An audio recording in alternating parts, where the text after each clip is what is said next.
Halo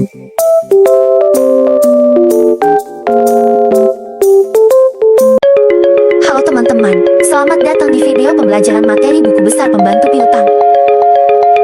Sebelum memulai pembelajaran, jangan lupa untuk mempersiapkan diri terlebih dahulu ya. Are you ready? Let's go! Coba bayangkan, kamu memiliki sebuah toko kecil. Setiap hari, banyak pelanggan yang membeli barang di toko kamu. Ada yang membeli secara tunai, ada juga yang membeli secara kredit. Bagaimana kamu akan mencatat semua transaksi tersebut? Nah, dalam akuntansi, kita menggunakan buku besar pembantu piutang untuk mencatat semua transaksi kredit yang kita lakukan. Buku ini membantu kita untuk melacak siapa saja yang berhutang kepada kita, berapa jumlah hutangnya, dan kapan jatuh temponya. Tapi apakah kalian sudah tahu apa itu konsep dasar buku besar pembantu piutang? Eits, jangan khawatir. Yuk, simak pembahasan materi lebih lengkap berikut ini. Assalamualaikum warahmatullahi wabarakatuh. Halo semuanya, bagaimana kabar kalian hari ini? Semoga selalu dalam keadaan baik ya. Pada pertemuan kita hari ini, kita akan membahas buku besar pembantu piutang untuk mata pelajaran praktikum akuntansi perusahaan jasa, dagang, dan manufaktur. Dengan anggota penyusun Alven Syarahman, Rahmawati, Safa Kamila Hafid, dan Firna Wayu Putri. Tujuan pembelajaran kita pada hari ini yang pertama, peserta didik mampu menjelaskan pengertian buku besar pembantu piutang. Yang kedua, peserta didik mampu menjelaskan fungsi dan tujuan dari buku besar pembantu piutang. Yang ketiga, peserta didik mampu menentukan bentuk buku besar pembantu piutang. Yang keempat, peserta didik mampu melakukan pencatatan transaksi ke dalam buku besar pembantu piutang. Dan yang kelima, peserta didik mampu menyusun daftar saldo dari buku besar pembantu piutang. Nah, pokok pembahasan kita pada hari ini yang pertama ialah pengertian buku besar pembantu piutang. Kedua, fungsi dan tujuan dari buku besar pembantu piutang. Yang ketiga, bentuk-bentuk dari buku besar pembantu piutang. Pokok pembahasan yang keempat, kita akan membahas terkait contoh pencatatan transaksi dan penyusunan daftar saldo. Dan yang kelima, penugasan. Nah, kita masuk kepada pokok pembahasan pertama, yakni pengertian dari buku besar pembantu piutang. Buku besar pembantu atau subsidiary ledger merupakan buku besar yang digunakan untuk mencatat akun tertentu dan perubahan-perubahannya secara lebih terperinci. Sehingga akun buku besar berfungsi sebagai akun kontrol, sedangkan akun yang ada di dalam buku pembantu merupakan rincian dari akun buku besar tertentu. Atau dengan bahasa lain, buku besar pembantu merupakan perluasan dari buku besar umum atau general ledger.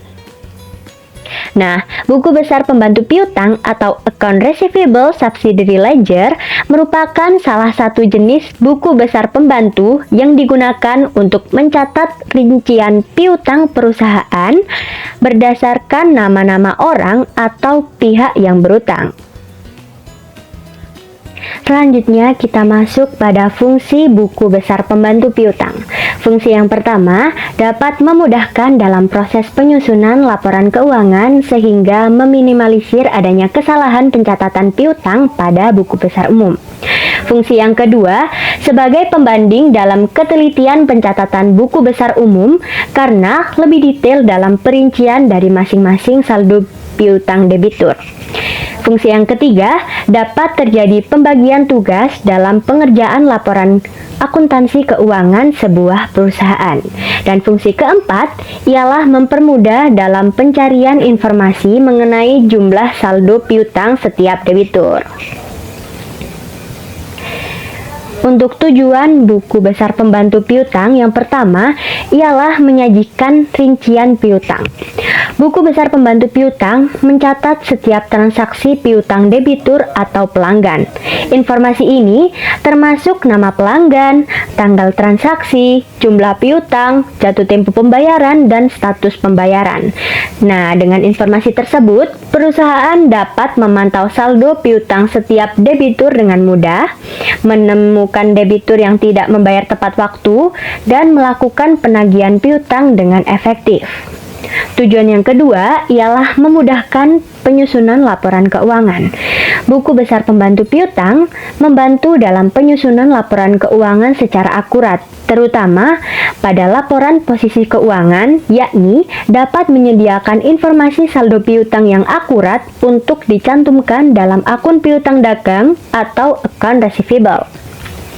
Yang kedua, pada laporan laba rugi, buku besar pembantu piutang dapat membantu menghitung pendapatan dari piutang yang telah dibayar. Tujuan yang ketiga ialah untuk mengurangi kesalahan pencatatan. Buku besar pembantu piutang membantu mengurangi kesalahan pencatatan piutang dengan cara memisahkan pencatatan piutang dari akun lain dan memudahkan proses verifikasi dan validasi data, sehingga meningkatkan keandalan data keuangan perusahaan. Fungsi keempat ialah mempermudah manajemen piutang. Buku besar pembantu piutang dapat membantu dalam hal yang pertama, memantau perputaran piutang, menilai risiko kredit, dan mengembangkan metode penagihan piutang. Nah, selanjutnya kita masuk pada bentuk buku besar pembantu piutang.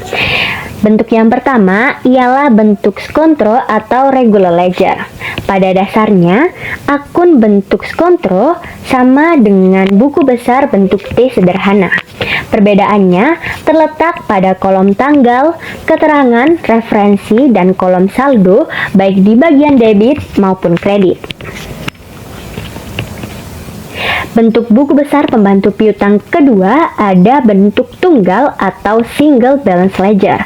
Pada akun bentuk saldo tunggal, penentuan saldo dari akun ditentukan setiap terjadi transaksi. Baiklah, setelah pembahasan materi pengertian, tujuan, fungsi, dan bentuk buku besar pembantu piutang, kita akan melaksanakan kuis yang berisi soal pilihan ganda terkait materi yang sudah dijelaskan.